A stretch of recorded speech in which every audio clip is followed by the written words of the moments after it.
single patty. You know who was obsessed with McDonald's? It was Jackie Mason. I Really? would go with him to McDonald's. First of all, Are you 95 years old? You've had the people you keep referencing. You're like, Charlie Chaplin and I would go to Chick-fil-A. Mel Brooks. He yeah, loved it. I worked for Jackie Mason when I was really young in comedy. We became friendly. Is this before or after you decided to perform at Starbucks? After. Okay. So I was running a comedy magazine, and I got an interview with him. What magazine? It was called The Comical. So we put out a magazine for 3 years, my friend and I, in New York and in Boston, had it in all the comedy clubs, and we'd interview a big comedian for the cover. So I interviewed Jackie Mason, and it didn't go well, and we got into it, and then he felt bad, and he invited me out the next night for dinner, and then we hit it off, and I won him over with some impressions, and then he said, "What are you doing tomorrow?" And then, "What are you doing tomorrow?" And so every day we'd hang out, and then he says, "I never seen a guy who has a glossy magazine who's as broke as you are." He says, "Why don't you come and sell my merchandise on Broadway?" So I started selling his merch. So anyway, we became friends. Did you make money doing it? Yes, I did. I made pretty good money with it. He gave me a good cut, and it was me versus his friend from childhood, who was this, The old guy. 80-something-year-old guy named Morty.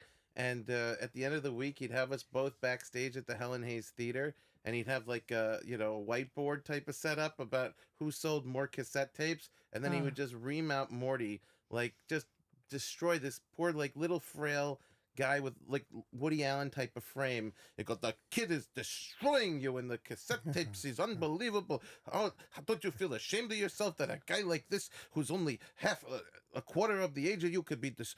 And here I am, a nice guy, to give you this opportunity because you're my friend from childhood, and you spit in my face because you don't sell the cassettes, and he's here and he's barely knows me and he's outselling you and everything." I'm sorry, Jackie. I'm sorry. Oh my God! It's horrible.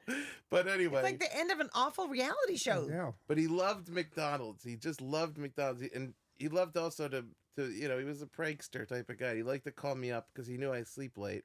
So he'd love to call me up at 6 in the morning and be like, "Are you awake?"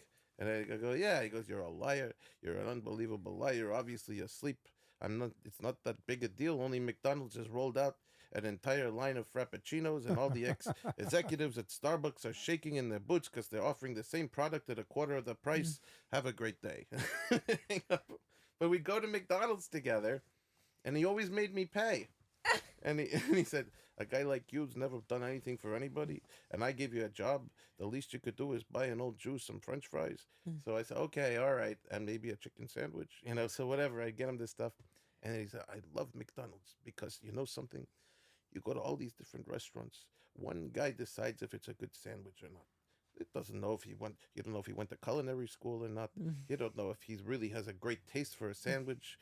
But he puts it together, and they charge you a fortune for the sandwich. If you go to McDonald's, they have study groups and focus groups that go over every element of the sandwich. Add a pickle, take a pickle out. It needs to be in the fryer for 0.5 seconds longer. They make the perfect sandwich $1.99. So, Can you really call McDonald's a restaurant? that's well, he did. Yeah, I know.